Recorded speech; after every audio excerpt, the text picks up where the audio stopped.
इन 3 महिलाओं को तुलसी को जल भूल से भी नहीं चढ़ाना चाहिए। एक समय की बात है, देवी सत्यभामा भगवान श्री कृष्ण के पास आती है और उनसे पूछने लगती है, हे प्रभु, पहले आपने मुझे तुलसी को जल देने का और तुलसी के पास दीपक जलाने का महात्म्य सुनाया था, किंतु हे प्रभु, आज मैं आपके पास यह जानने के उद्देश्य से आई हूं कि तुलसी को जल चढ़ाने के नियम क्या है, कौन सी स्त्री तुलसी को जल चढ़ा सकती है और कौन सी स्त्री तुलसी को जल नहीं चढ़ा सकती, इस विषय में मुझे ज्ञान दीजिए। भगवान श्री कृष्ण कहते हैं, हे सत्यभामा, आज तुमने उत्तम प्रश्न किया है। तुलसी को जल देने के महत्वपूर्ण नियम होते हैं, उन नियमों का पालन करते हुए ही तुलसी को जल देना चाहिए। यदि कोई व्यक्ति इन नियमों का पालन नहीं करता है तो उसे महापाप लगता है। देवी लक्ष्मी उसके घर का त्याग करके चली जाती है। हे सत्यभामा, आज मैं उन 3 स्त्रियों के विषय में बताने वाला हूं जिन्हें तुलसी को जल नहीं चढ़ाना चाहिए। इन स्त्रियों को तुलसी को जल देने का कोई शुभ फल प्राप्त नहीं होता है, उल्टा इनके द्वारा तुलसी को जल चढ़ाने पर उन्हें महापाप ही लगता है। तुलसी को जल चढ़ाने के नियम बताने से पूर्व, हे देवी, मैं आपको सुनंदा का प्राचीन इतिहास सुनाता हूं, जिसे आप ध्यान से सुनिए। जो भी स्त्री इस प्राचीन कथा का श्रवण करती है उसे तुलसी को 10 वर्षों तक जल देने का पुण्य प्राप्त होता है। इस कथा को जो भी ध्यान से सुनता है और इसका प्रचार करता है उसके दुखों का नाश होता है और उसकी दरिद्रता दूर होती है। देवी सत्यभामा कहती है, हे स्वामी, आपके मुख से इस कथा का श्रवण करना बड़े सौभाग्य की बात है। कृपया आप मुझे वह कथा कहिए, मैं इसे ध्यान से पूरा अवश्य सुनूंगी। भक्तों फिर भगवान श्री कृष्ण देवी सत्यभामा को वह कथा सुनाने लगते हैं। इस कथा को आप ध्यान से पूरा अवश्य सुनिए, क्योंकि आधा अधूरा ज्ञान घातक हो सकता है। तो चलिए आपको सुनाते हैं वह कथा। भगवान श्री कृष्ण कहते हैं, हे देवी सत्यभामा, पूर्व काल की बात है। दक्षिण देश में एक अत्यंत शोभायमान नगरी थी। उस नगरी में सुदेव नाम का एक ब्राह्मण निवास करता था। सुदेव बहुत ही बुद्धिमान और शास्त्रों में पारंगत था। उसने वेदों का भी अध्ययन किया था। उसी के नगर के पास एक नगर था। उस नगर में ध्यान शर्मा नाम का एक विद्वान ब्राह्मण था। उसकी एक पुत्री थी जिसका नाम सुनंदा था। उसे ध्यान शर्मा ने बड़े ही लाड़ प्यार से अपनी पुत्री का लालन पालन किया था। उसकी पुत्री अत्यंत सुंदर और गुणवान थी। जब सुनंदा विवाह के योग्य हुई तो ध्यान शर्मा को अपनी पुत्री के विवाह की चिंता सताने लगी। इसीलिए उसने अपनी पत्नी से कहा, हे प्रिय, हमारी पुत्री अब जवान हो चुकी है, इसलिए अब इसका विवाह हमें कर देना चाहिए। तब उसकी पत्नी कहती है, हे स्वामी, मेरी दृष्टि में एक विद्वान ब्राह्मण है जिनका नाम सुदेव है। मैं तो कहती हूं हमारी पुत्री का विवाह उन्हीं श्रेष्ठ ब्राह्मण के साथ करा दिया जाए। उनके साथ विवाह करके हमारी पुत्री सुखी जीवन व्यतीत करेगी। ध्यान शर्मा कहता है, हे प्रिय, तुम ठीक कहती हो। मैंने भी सुदेव जी के विषय में बहुत सुना है। हम हमारी पुत्री का विवाह उन्हीं के साथ करेंगे। मैं कल ही उनके पास अपनी पुत्री के विवाह का प्रस्ताव लेकर जाता हूं। फिर ध्यान शर्मा अपनी पुत्री के विवाह का प्रस्ताव लेकर सुदेव के घर पर जाता है। सुदेव घर में अपने माता पिता की सेवा कर रहा होता है। जब ध्यान शर्मा सुदेव को अपने माता पिता की सेवा करते देखता है तो उसे बड़ा आनंद होता है। वो सोचता है, अरे वाह, ये ब्राह्मण पुत्र तो कितना महान है। ये तो बड़ी प्रसन्नता से अपने माता पिता की सेवा कर रहा है। जब ध्यान शर्मा को सुदेव द्वार पर खड़ा देखता है तो उनका स्वागत करता है और कहता है, हे विप्रवर, पधारिए, आपका स्वागत है। कहिए, मैं आपकी किस प्रकार से सहायता कर सकता हूं। सुदेव का अतिथि सत्कार देखकर ध्यान शर्मा बहुत प्रसन्न हो जाता है। वह देखता है कि सुदेव का घर अत्यंत पवित्र और शुद्ध होता है। उसके घर के सामने तुलसी का पौधा होता है और घर के अंदर भगवान विष्णु की प्रतिमा रखी हुई होती है। इससे ध्यान शर्मा को विश्वास हो जाता है कि सुदेव ही उसकी पुत्री के लिए सर्वोत्तम वर है। फिर ध्यान शर्मा सुदीप से कहता है, हे विप्रवर, आज मैं आपके पास मेरी पुत्री के साथ आपके विवाह का प्रस्ताव लेकर आया हूं। मेरी पुत्री के लिए आपके समान श्रेष्ठ वर कहीं और नहीं मिल सकता। सुदेव के माता पिता भी यह बात सुनकर प्रसन्न हो जाते हैं और सुदेव को विवाह के लिए मान लेते हैं। फिर सुदेव भी विवाह के लिए तैयार हो जाता है। विवाह का मुहूर्त तय किया जाता है और एक पवित्र स्थान पर सुदेव और सुनंदा का विवाह संपन्न किया जाता है।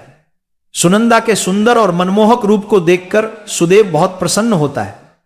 सुनंदा अत्यंत गुणवान और चरित्रवान स्त्री थी। विवाह के बाद जब सुनंदा सुदेव के घर पर जाती है तो वह अपने पति और सास ससुर की बड़ी सेवा करती है। अपनी मधुर वाणी और कार्यों से वह सभी के मन को जीत लेती है। सुनंदा के ससुराल वाले भी उसके कार्य से बहुत संतुष्ट रहते हैं। सुनंदा नित्य अपने पति से पहले जागकर घर का आंगन साफ करती थी, फिर घर के अंदर साफ सफाई करके स्नान किया करती थी। स्नान करके वह नित्य तुलसी को जल देती थी और फिर पूजा घर में जाकर भगवान विष्णु और मां लक्ष्मी की पूजा किया करती थी। फिर भोजन बनाकर उसमें तुलसी पत्र डालकर भगवान विष्णु को भोग लगाया करती। उसके बाद वह अपने पति को भोजन कराकर फिर खुद भोजन किया करती थी। रात को वह पति के चरण दबाकर उसके सो जाने के बाद सो जाया करती थी। सुनंदा के अंदर एक पतिव्रता नारी के सभी लक्षण थे और वह अपने पति को ही परमेश्वर मानकर उनकी सेवा करती थी। सुनंदा ने कभी अपने पति के अलावा अन्य पुरुष के विषय में विचार नहीं किया। वह सत्य धर्म का पालन करने वाली और धर्म कार्य करने वाली पवित्र स्त्री थी। उसने कभी कोई अशुभ कार्य नहीं किया। सुनंदा के ऐसे सात्विक और सरल स्वभाव को देखकर मां लक्ष्मी भी उस पर मेहरबान थी। मां लक्ष्मी स्वयं चलकर उसके घर में आकर निवास करने लगी, जिससे सुनंदा के जीवन में सुख समृद्धि और भी अधिक बढ़ गई।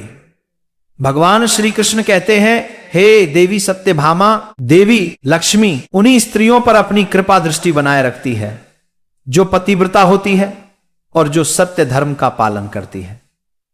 सुनंदा के अंदर वे सभी लक्षण थे जो एक श्रेष्ठ पतिव्रता नारी के अंदर होने चाहिए। लेकिन आगे मैं तुम्हें बताऊंगा कि सुनंदा की एक भूल के कारण देवी लक्ष्मी उसके घर को त्याग कर कैसे चली गई। एक दिन सुनंदा का पति अत्यंत कामातुर होकर सुबह स्नान करने के पश्चात सुनंदा के पास आया और उसने सुनंदा के साथ शारीरिक संबंध स्थापित किया, जिससे सुनंदा का शरीर अपवित्र हो गया। लेकिन सुनंदा का मन भी काम के प्रभाव में ही था, इसीलिए वह अपने नित्य नियम को भूल गई। उसने पति के साथ संबंध बनाने के बाद बिना स्नान किए ही तुलसी को स्पर्श किया और उसे जल दिया, जिससे सुनंदा के शरीर में महामोह ने प्रवेश कर लिया। सुनंदा के सारे इंद्रियां तिलमिला उठे। सुनंदा के शरीर में महामोह ने प्रवेश करते ही देवी लक्ष्मी ने सुनंदा के घर को त्याग दिया और लक्ष्मी उस स्थान से चली गई। तब से सुनंदा के शरीर में निवास कर रहे उस महामोह ने उसे सभी धार्मिक कार्यों से वंचित कर दिया। इसका विपरीत प्रभाव सुनंदा के पति पर भी पड़ा और वह भी सदा कामातुर होकर सुनंदा के साथ विहार करने लगा। उसका मन सदैव ही काम वासना में लगा रहता था। फिर एक दिन सुनंदा के पति ने तो सभी सीमाओं का उल्लंघन किया और सुनंदा के मासिक धर्म के दौरान ही उसके साथ संबंध स्थापित किया, जिससे सुनंदा के शरीर में निवास कर रहा ब्रह्म हत्या का पाप उसके पति के शरीर में प्रवेश कर गया।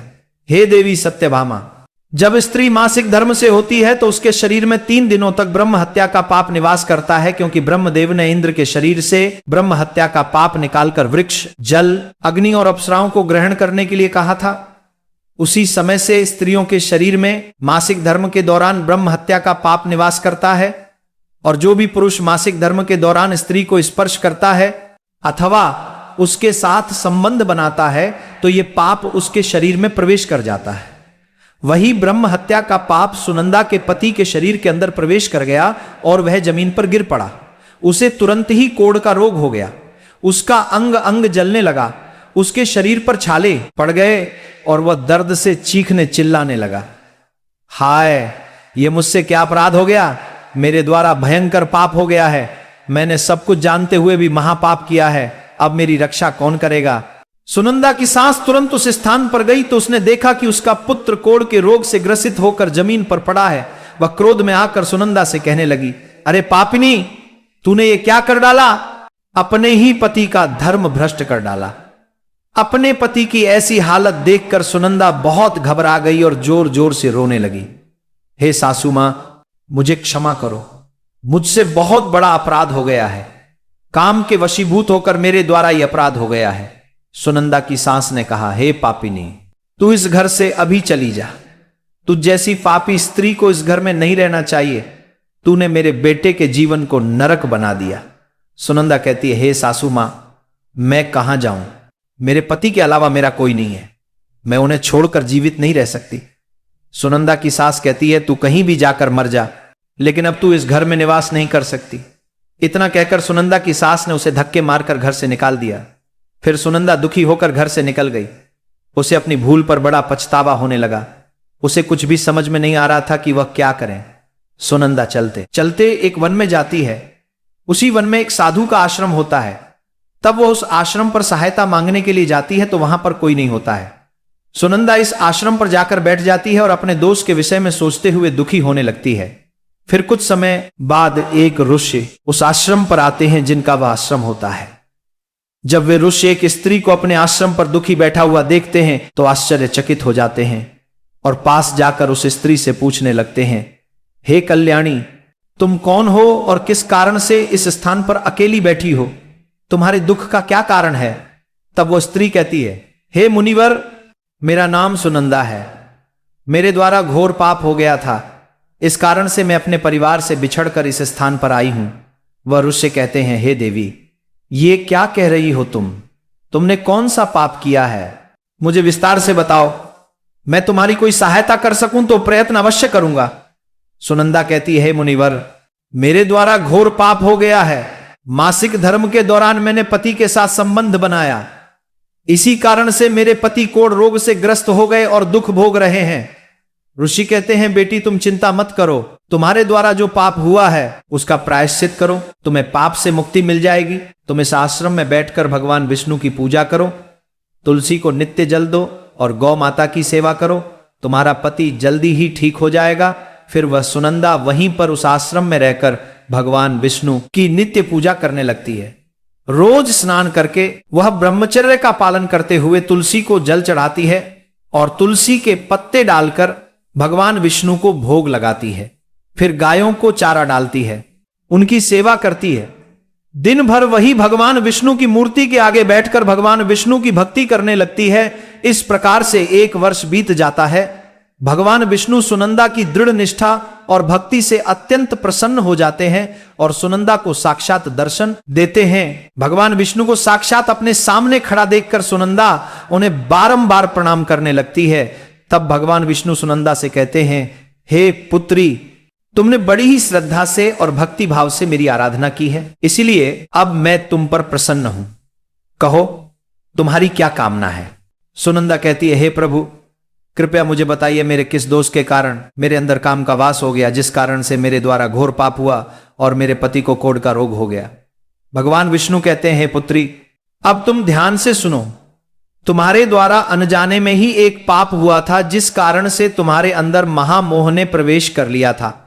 एक दिन तुमने अपने पति के साथ संबंध बनाने के बाद बिना स्नान किए ही तुलसी को जल दिया था। पति पत्नी जब रतिक्रिया करते हैं तो उनका शरीर अपवित्र हो जाता है और ऐसी अवस्था में तुलसी को कभी स्पर्श नहीं करना चाहिए। तुलसी लक्ष्मी का ही रूप है। तुमने अपवित्र अवस्था में ही तुलसी को जल अर्पण किया था, जिस कारण से देवी लक्ष्मी तुम्हारे घर का त्याग करके चली गई और फिर महामोह ने तुम्हारे अंदर प्रवेश कर लिया। उस महामोह के कारण तुम्हारे और तुम्हारे पति के अंदर काम का प्रभाव अधिक बढ़ गया और मासिक धर्म के दौरान स्त्री के साथ संसर्ग होने के कारण तुम्हारे पति को कोढ़ का रोग हो गया था। वह सुनंदा कहती है, हे प्रभु, अनजाने में मुझसे यह बड़ा पाप हो गया था। अब इस पाप का क्या प्रायश्चित है? भगवान विष्णु कहते हैं, हे सुनंदा, इस पाप का प्रायश्चित तुमने 1 वर्ष तक ब्रह्मचर्य व्रत का पालन करके कर लिया है, इसीलिए अब तुम पाप से मुक्त हो। सुनंदा कहती है, हे प्रभु, कृपया मुझे बताइए किस अवस्था में तुलसी को जल नहीं देना चाहिए और तुलसी को जल देने के क्या नियम हैं? भगवान विष्णु कहते हैं, हे सुनंदा, अब मैं तुम्हें तुलसी को जल देने के नियम बताता हूं, तुम इसे ध्यान से सुनो। हे पुत्री, तुलसी एक अत्यंत पवित्र पौधा है। यह मुझे सबसे अधिक प्रिय है, इसीलिए इसकी सात्विकता बनी रहनी चाहिए। इस पौधे को कभी अपवित्र अवस्था में स्पर्श नहीं करना चाहिए। जो स्त्री मासिक धर्म से हो उस स्त्री को इस पौधे को कभी स्पर्श नहीं करना चाहिए। मासिक धर्म के दौरान स्त्री के शरीर में ब्रह्म हत्या का पाप होता है। ऐसे में स्त्री को तुलसी को जल नहीं देना चाहिए। किसी भी स्त्री और पुरुष को संबंध बनाने के बाद तुलसी के पौधे को स्पर्श नहीं करना चाहिए और ना ही इसे जल देना चाहिए। संबंध बनाने पर स्त्री और पुरुष का शरीर अपवित्र हो जाता है। ऐसी अवस्था में तुलसी के पौधे को स्पर्श करने पर दोष लगता है। देवी लक्ष्मी ऐसे स्थान से चली जाती है। हे पुत्री, जो स्त्री अपने पति का त्याग करके चली गई हो, जो विवाह के पश्चात अपने पति को छोड़कर अन्य पुरुष के साथ निवास कर रही हो, ऐसी स्त्री को भी तुलसी को जल नहीं चढ़ाना चाहिए। तुलसी की पूजा करने का अधिकार केवल पतिव्रता स्त्रियों को ही है। जो स्त्री सती होती है उसे तुलसी को जल नहीं चढ़ाना चाहिए। हे सुनंदा, अब मैंने तुम्हें तुलसी को जल देने के संबंध में महत्वपूर्ण नियम बताए हैं, तुम इसे ध्यान में रखो। तब सुनंदा कहती है, हे प्रभु, मेरे पति को रोग से पीड़ित है, कृपया करके मेरे पति को रोग से मुक्त कीजिए। तब भगवान विष्णु कहते हैं, सुनंदा, तुमने इस तुलसी के वृक्ष की 1 वर्ष तक पूजा की है, यह अत्यंत पवित्र पौधा है। अब तुम इसके पत्ते ले जाकर अपने पति को खिला दो, वह रोग और पापों से मुक्त हो जाएगा। इतना कहकर भगवान विष्णु अंतर्ध्यान हो जाते हैं। यह सुनकर सुनंदा बहुत प्रसन्न हो जाती है और भगवान विष्णु को बारंबार प्रणाम करके धन्यवाद देती है। फिर सुनंदा उस तुलसी के पौधे के कुछ पत्ते तोड़कर घर पर जाती है और अपने कोढ़ी पति को खिला देती है। तुलसी के पत्ते खाता ही उसका पति एकदम से स्वस्थ हो जाता है और सुनंदा को गले से लगा लेता है। सुनंदा की सांस भी जब यह चमत्कार देखती है तो बड़ी प्रसन्न हो जाती है और फिर वे सभी प्रसन्नता से रहने लगते हैं। भगवान श्री कृष्ण कहते हैं, हे सत्यभामा, इसीलिए इन अवस्थाओं में स्त्रियों को तुलसी को जल नहीं चढ़ाना चाहिए और ना ही तुलसी को स्पर्श करना चाहिए, अन्यथा इसके अशुभ परिणाम भोगने पड़ते हैं, जैसा सुनंदा के साथ हुआ था।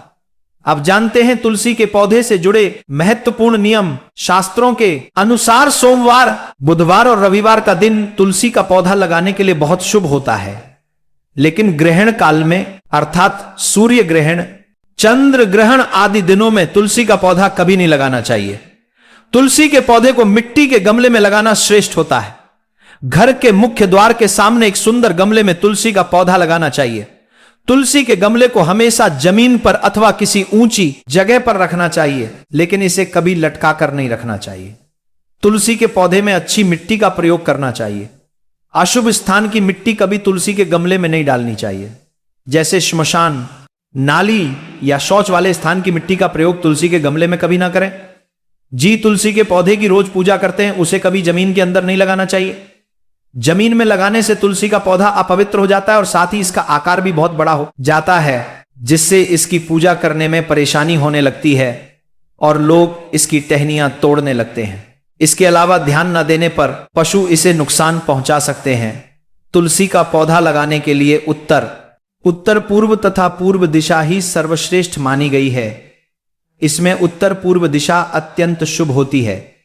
इस दिशा में तुलसी का पौधा लगाने से घर का वातावरण सकारात्मक बनता है और शुभ परिणाम प्राप्त होते हैं। अगर तुलसी का पौधा आंगन में लगाया जाता है तो यह बहुत शुभ होता है। तुलसी का पौधा कभी भी दक्षिण पूर्व की दिशा में कभी नहीं लगाना चाहिए। यह आग्नेय दिशा है। इस दिशा में तुलसी का पौधा रखने से जल्दी सूखने लगता है। तुलसी के पौधे को कभी भी अंधकार में नहीं रखना चाहिए। शाम के समय इसके पास दीपक जलाना चाहिए। इसके अलावा तुलसी के पौधे को चुनरी जरूर बांध देना। चुनरी के बिना तुलसी का पौधा अधूरा माना जाता है। तुलसी के पौधे में हरे रंग की चूड़ी, लाल अथवा सफेद धागा जरूर बांध देना, लेकिन तुलसी को कभी सुना नहीं रखना चाहिए। तुलसी के पत्ते तोड़ते समय ध्यान में रखें, चाकू आदि धारदार चीजों का प्रयोग करके तुलसी पत्ते ना तोड़े। तुलसी के पत्ते उंगलियों से ही तोड़ने चाहिए। तुलसी के पौधे की कभी टहनी नहीं तोड़नी चाहिए। थोड़ा अधिक समय लग सकता है, लेकिन तुलसी का एक एक पत्ता ही तोड़ना चाहिए। जितने आवश्यक हो उतने ही पत्ते लेने चाहिए। पत्ते तोड़ते समय नाखूनों का भी प्रयोग नहीं करना चाहिए। इससे स्त्री का सौभाग्य नष्ट होता है और दुर्भाग्य आता है। एकादशी के दिन तुलसी के पत्ते कभी नहीं तोड़ने चाहिए। एकादशी के एक दिन पहले ही तुलसी के पत्ते तोड़कर रखने चाहिए। सूर्य ग्रहण, चंद्र ग्रहण के दौरान तुलसी को स्पर्श नहीं करना चाहिए। किसी भी दिन शाम के समय तुलसी के पत्ते नहीं तोड़ने चाहिए। शाम को तुलसी निद्रा अवस्था में होती है। ऐसे समय पर तुलसी के पत्ते तोड़ना पाप माना गया है। पुरानी सूखी हुई तुलसी की पत्तियों को कभी फेंकना नहीं चाहिए। इसे मिट्टी में दबा दें, लेकिन कभी नाली में अथवा कचरा में ना फेंके।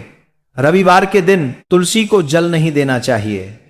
इस दिन पत्तियां भी नहीं तोड़नी चाहिए। तुलसी को जल देने के लिए शुद्ध पानी का ही प्रयोग करें। तुलसी को कभी गंदा जूठा पानी नहीं चढ़ाना चाहिए। तुलसी के पौधे को भूल से भी गंदगी वाले स्थान पर नहीं लगाना चाहिए। कई बार महिलाएं तुलसी के पौधे को ऐसे स्थान पर लगाती हैं जो स्थान अपवित्र होता है, जैसे नाली के समीप या जिस स्थान पर बर्तन अथवा कपड़े धोए जाते हैं, उस स्थान पर भी तुलसी का पौधा कभी नहीं लगाना चाहिए। इससे क्या होता है, गंदा पानी तुलसी के पौधे में गिरता है, यह बहुत ही अशुभ माना गया है। तुलसी में गंदा पानी गिरने से तुलसी अपवित्र हो जाती है। तुलसी को बिना स्नान किए जल भी नहीं देना चाहिए। जो भी स्त्री तुलसी को जल देती है उसे स्नान करके माथे पर सिंदूर लगाकर ही तुलसी को जल देना चाहिए, तभी यह जल तुलसी मैया स्वीकार करती है। जो अविवाहित है अथवा जिनके पति नहीं है उन्हें सिंदूर लगाने की आवश्यकता नहीं है। ध्यान रहे, तुलसी का पौधा कभी सूखना नहीं चाहिए, यह अशुभ संकेत लेकर आता है तुलसी का पौधा सूखने पर। समझना चाहिए कि घर में नकारात्मक शक्ति का वास है, इसीलिए तुरंत वास्तु उपाय करने चाहिए। गुरुवार के दिन तुलसी के पौधे में कच्चा दूध डालने से माता लक्ष्मी अत्यंत प्रसन्न होती है। घर से दुख, दरिद्रता और अशांति समाप्त होती है। गुरुवार के दिन केले के पौधे के साथ तुलसी का भी पूजन करना चाहिए। इससे अथाह धन संपत्ति की प्राप्ति होती है जो कभी खर्च नहीं होती है। केले में भगवान विष्णु और तुलसी में मां लक्ष्मी का वास है, इसीलिए गुरुवार को इनकी पूजा जरूर करनी चाहिए। तो इस प्रकार से भगवान श्री कृष्ण ने देवी सत्यभामा को तुलसी को जल देने का महात्म्य सुना दिया है।